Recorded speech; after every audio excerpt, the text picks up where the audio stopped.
tell me what I was walking into. This isn't how it was supposed to be. None of this is how it is supposed to be. Please don't go.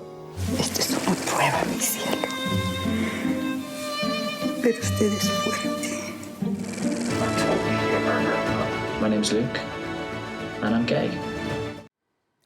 A period drama on the shockwaves left by war, opening up about sexuality rocks the boat in new Guatemalan film Tremors, and a French documentary on coming out of the closet.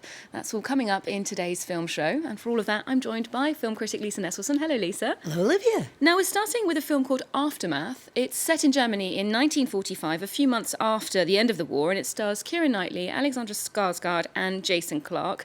And the critics have not been too kind. What about you? What did you think? Well, I tend to like movies where I can sit back and watch attractive people grapple with dilemmas I'll probably never have to face. So, since barring time travel, I'll never have to decide whether or not to cheat on my British colonel husband with a handsome German architect whose teenage daughter still harbors Nazi sympathies. I was carried along by some very earnest acting and splendid production design. So when Rachel arrives by train in Hamburg, the city is bombed out. People are starving, bodies are still being found in the rubble, and while people on both sides of the conflict are probably happy that the war is over, some Germans are very upset that they lost and make it known with terrorist actions against the occupying Allied forces trying to improve the situation. There's snow on the ground, and Rachel keeps saying it's cold, but oddly, we'll spend much of the rest of the movie in flimsy nighties and a sleeveless evening gown. Keira Knightley does do very well in a vintage evening gown. Let's watch the scene where Rachel's husband Lewis reasons that the owners of the house he's requisitioned may as well go on living there, albeit in the attic. And Keira Knightley explains why she was drawn to this story. I'm not comfortable with it. With them. Not comfortable with them because they're Germans. It's chaos out there, Rachel. There's nowhere to put these people. There's nothing to feed these people. It makes no sense to throw the Lubitz out. You didn't tell me what I was walking into. This isn't how it was supposed to be. None of this is how it is supposed to be. And yet here we are. I think I was really interested in the idea of how do you suddenly, when you've been living as enemies for so long, how do you suddenly get past that? How do you suddenly see people as people again? Now, Rachel and Lewis haven't seen each other for years, and in the interim, their 11-year-old son died back in England. It's awkward rekindling their affection for each other, especially with Stefan, the handsome architect, still on the premises, grieving for his wife. Now, this was adapted from a novel, and that perhaps overly convenient symmetry of the war creating loss on both sides feels a tad literary, but it also enriches the characters. A lot of people think there's no chemistry between Stefan and Rachel, but I disagree. All of the characters are struggling with the contours of victory and loss, and I found the choices they make interesting. I would have preferred a different ending, but I was involved all the way. Okay, all right, not all bad then. Next, it's not every week that we talk about a film from Guatemala, and in fact, it's rare that international viewers get the opportunity to see a film from Guatemala. But thanks to a French co-production, this next film is in French cinemas. It's called Tremors. Tell us more. Well, this gripping movie set in Guatemala City has an aura of unease from the very first frame. A man, Pablo, is driving toward an estate as servants open the gates. He's warned that his wife is home, but not alone.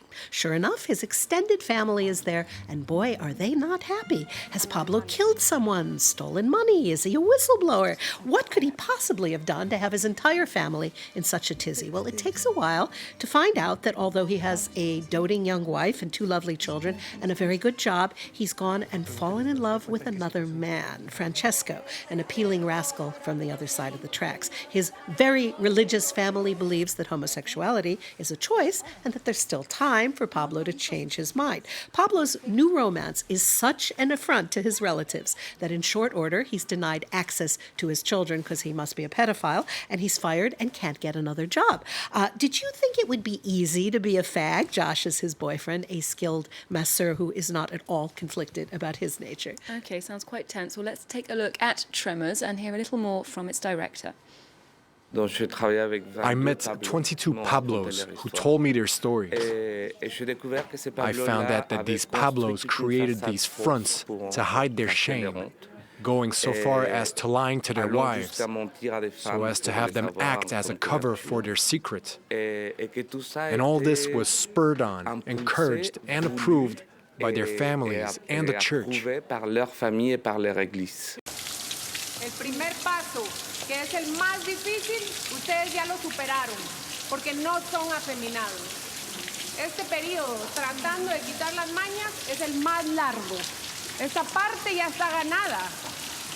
El segundo paso es dejar de practicar.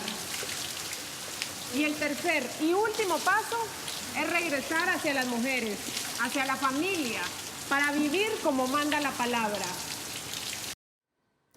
So let's just get a reminder that there are still 8 countries in the world where homosexuality carries the death penalty and 72 where you can be imprisoned. But homosexuality is legal in Guatemala, but that means Pablo is still in an extremely difficult situation. Why is that? Well, Pablo, who looks disconcertingly like a cross between Mel Gibson and Jesus, is obviously well-bred and reasonable, yet he apparently has the power to shame his entire family and sully their good name forever just by being true to himself.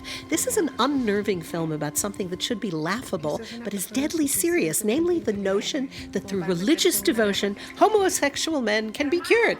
As the preacher who charges high fees for his congregation's boot camp conversion therapy puts it, God loves sinners, but hates sin. The mixture of cash on the barrelhead and this cynical religious mumbo-jumbo is almost comical. And here's something I've never seen. Instead of circulating the collection plate during services, congregants hold out their credit cards. Okay, very modern. Well, next we're going to another film that deals with the idea of sexual identity, and it reminds us that even in places where being anything other than straight is tolerated or even embraced, it's not always easy to tell the world that that is the case. This documentary is called Coming Out. It's a French film from editor Denis Barrault. It's his first film. Is it worth seeing? Absolutely. This is a wonderful film on several levels. I wouldn't have thought the film's compilation technique would work so well, but in Barrault's hands, it's outstandingly effective. He starts with the words on screen. When I was growing up, there was no internet. He searched the web for videos posted between 2012 and 2018 in which individuals tell a family member or whoever happens to be watching that they're gay or lesbian or transgender. And he assembled them to make a remarkably touching video mosaic. Some reactions are surprising, some are funny, some are horrifying.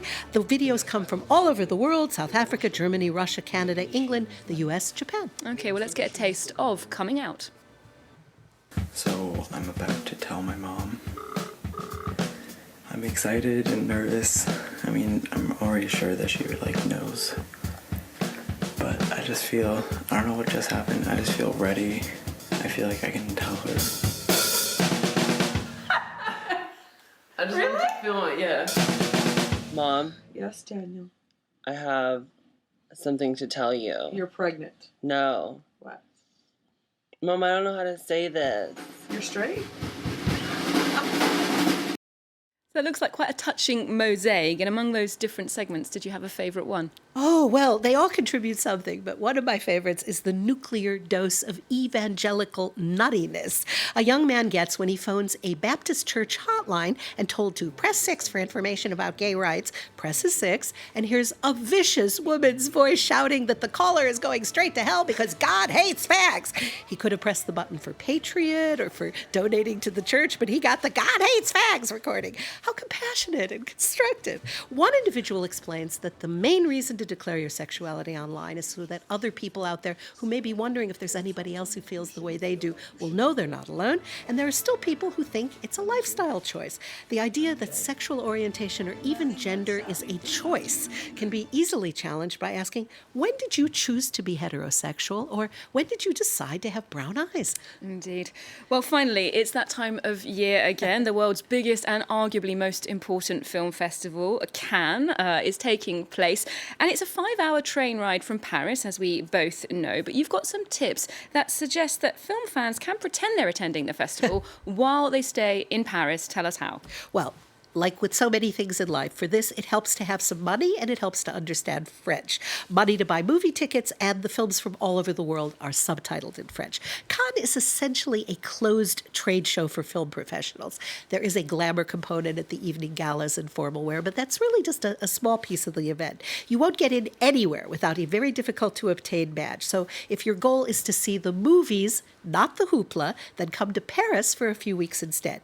There's way more to the festival than the competition. There are 3 official sidebars, and the lineup of each one will be played in Paris after the fest, and anybody can buy a ticket. So, Un Certain Regard, which translates roughly as a certain way of looking at things, will be shown May 29th through June 4th at the Reflet Medici Cinema in the Latin Quarter. You can buy tickets online now. The Director's Fortnight is showing May 30th through June 9th at the Forum des Images in central Paris. And International Critics Week runs a little later, June 5th to 12th at the Cinémathèque Française. It also travels to Beirut in July and Santiago, Chile in August. Okay, dozens of films to catch wherever you are in the world.